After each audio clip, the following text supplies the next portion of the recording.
Growing up as a white Christian conservative in the United States, ever since I was a kid, I was taught to have this blinding, unwavering loyalty, fealty to Israel.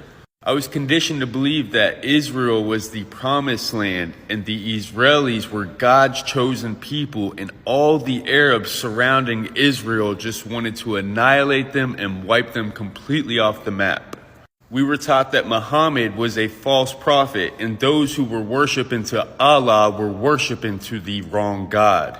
And we were taught that we were supposed to pledge allegiance to the United States, support the American military and their endeavors all across the world, but especially in the Middle East, and their support for Israel. We were supposed to back that no matter what.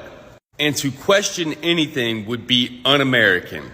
But now that I'm older and we have access to the world at our fingertips and I can see with my own two eyes what is going on, I began to question everything.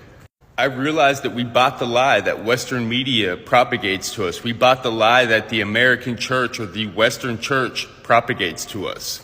I don't believe in the duality of the world. I don't believe that we are good, that America's good, that Christians are good, that Jewish people are good, and that Arabs and Muslims are bad and evil. We've always been taught that Arabs, Palestinians, Iraqis, Iranians, they're jihadists, they're terrorists, they're thugs, they're predators, they're savages. These are the words that we've always used to describe human beings. We are taught that Israel has the right to self-defense, that they are morally superior in this battle.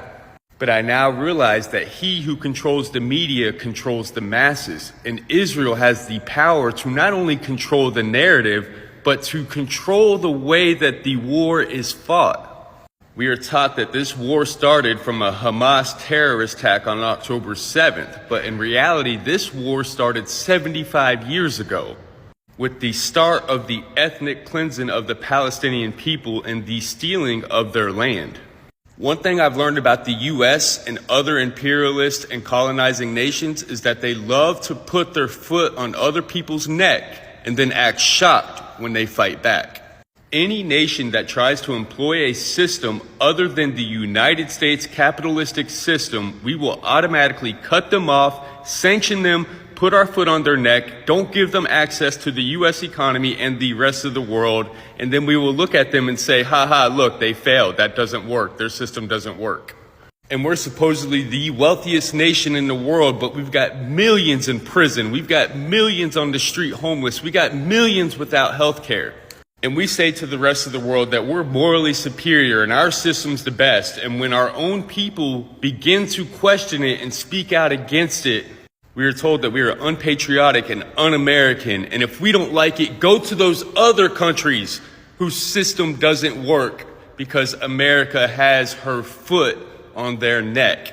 I've had to do so much deconstruction and deprogramming of everything that I've ever been taught, everything that I've ever been indoctrinated with living in the South of the United States.